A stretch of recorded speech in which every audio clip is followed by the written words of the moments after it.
Tuesday, October 29th edition of the Carolina Weather Video. Meteorologist Matthew East here along with you. Let's begin with a look back at the numbers from yesterday. Not a bad temperature day. 70 degrees the high in Charlotte and Fayetteville. It was 68 for a high in Greensboro.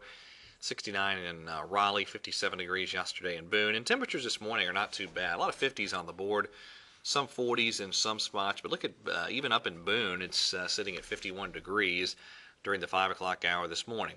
Radar pretty quiet. A few showers over there in northeastern North Carolina. That's about it. Really, it is a fairly quiet morning unfolding here all across the southeastern parts of the country. The main action is out west. First of all, you have some rain moving through Kansas and Missouri, and then some snow up in parts of the Dakotas and Minnesota.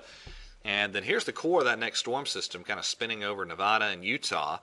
And that is what is eventually going to be heading our way. Here's what it looks like on the GFS model, that upper level trough moving eastward. One little piece of the trough swings through here on Friday, and then we see another pretty decent trough dive in here over the weekend. And that will bring another pretty decent shot of some chilly weather for Sunday and Monday. Now today, pretty quiet. Can't totally rule out a sprinkle, especially shower chances with us up in the mountains and the foothills today. And another pretty quiet day tomorrow, too. Fairly mild afternoons ahead of this developing storm system as it moves on off to the east. So you see that warmer air continuing to build in here across the southeast with some 70s for highs in many spots across the Carolinas here over the next few days. Now here we go with Thursday. This is our next storm system rolling our way. Looks like a pretty wet and unsettled Halloween there across the Mississippi Valley.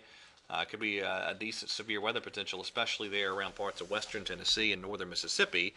And then we see that system moving into our region. Now, the GFS really dries up a lot of the rain as it tries to push into our region. It's kind of underwhelming with some of the rain totals, but something we'll kind of continue to refine for you. Something else we'll continue to work on is that trick-or-treating forecast. The European model holds the rain off until after the trick-or-treating time frame. GFS brings it in later Thursday evening, so we'll just have to go with the idea of a shower being possible, but there is a possibility we can hold that rain off until after Thursday evening. Now, I mentioned those rain totals. Here's what the GFS is printing out for rain amounts with that next system, about a half inch or so.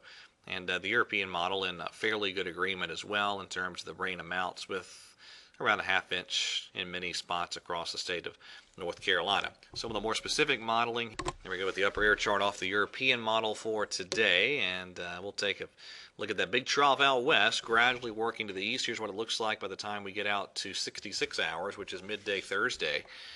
And that is what we're looking at in terms of the possibility of some severe weather there over parts of the nation's midsection of the Mississippi Valley. Pretty good trough moving into at least a somewhat unstable air mass. By 84 hours, that again, the main energy heading well off to the north. I don't think it's a big severe weather threat for the Carolinas. I can't totally rule out one or two strong storms Thursday night or Friday, but I'm not convinced it's going to be a huge problem.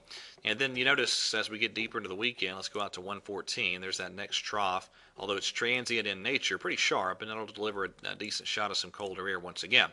So here we go back to the European model. This is 60 hours. This is Thursday morning. And you go out to Thursday night.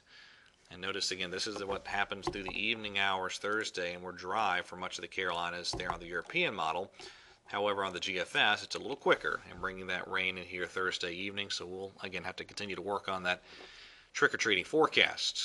Now, as we get into Friday, there's your rain pressing on through the region. And then behind that system, another little shot of some snowflakes, likely in many mountain spots, Friday or Friday night into Saturday, too. Especially, I think, Friday night and Saturday behind that cold front as it swings on through. And one more chart to show you. I mentioned the severe weather potential off to the west of us. There's your Day 3 probabilistic outlook with a 30% area covering western Kentucky, western Tennessee, and north Mississippi.